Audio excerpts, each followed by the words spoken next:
when you and I have a difficulty, we're supposed to have sabr. You don't have sabr when you're happy. You're supposed to have sabr when you're upset, when something is wrong, when something goes badly. Look at the language of Allah Azza wa Jal. He says, وَبَشِّرِ الصَّابِرِينَ. Congratulate the people who have sabr. Subhanallah. Why? Because of the belief. For a believer, the attitude is entirely different. Maybe the whole ordeal, the entire trouble you are going through, the goal of it all was one thing, so you could have sabr. Because if you can have sabr, you are worthy of congratulations. We think the goal was this thing you were going to get in dunya. Maybe I thought the goal was to get the job. Maybe I thought the goal was to make the sale. But maybe to Allah, the real goal is you were going to learn sabr.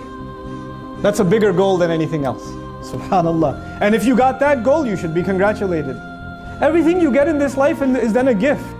It's not something you earned, it's a gift. So when you don't have it, then you realize, well, it wasn't mine anyway. It wasn't mine anyway. We take our hands for granted, we take our eyes for granted, we take our nose for granted, we take our tongue for granted. The fact that I'm standing here speaking before you, I take the fact that I can speak to you for granted. But this tongue, it doesn't belong to me. I didn't pay for it. It belongs to Allah. So when it starts stuttering, inna lillah, inna lillah. The wisdom of the statements Allah gave us when difficulty comes. The second statement is, wa inna ilayhi raji'un. No doubt about it, to Him alone we're going to be returning. Why is that important? Because whatever problem you're having right now isn't permanent. Whatever problem you're having isn't permanent. Whether it's money problems or health problems or family problems, or it's emotional problems or physical problems, it doesn't matter. None of them are permanent. You know why? Because you and I are not permanent. Recap of everything. First of all, the first thing when difficulty happens, train your tongue, train your heart. Inna lillahi wa inna ilayhi raji'un. That's number one. Number two, don't say to other people that something is happening to them because of Allah. Don't say this to people. Do not say this to people. If you want to say that to people, before you think of anyone else, think about yourself.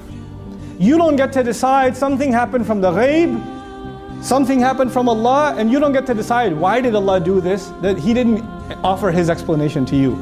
You don't have that license. And when it comes to ourselves, we have to make the distinction between things that are out of our hands, you can't control them, then we say inna lillahi wa inna ilayhi raji'un. And the things that are within our control, we have to take our own responsibility. We have to acknowledge the fact that we were the ones who messed up. We were the ones who should have done better.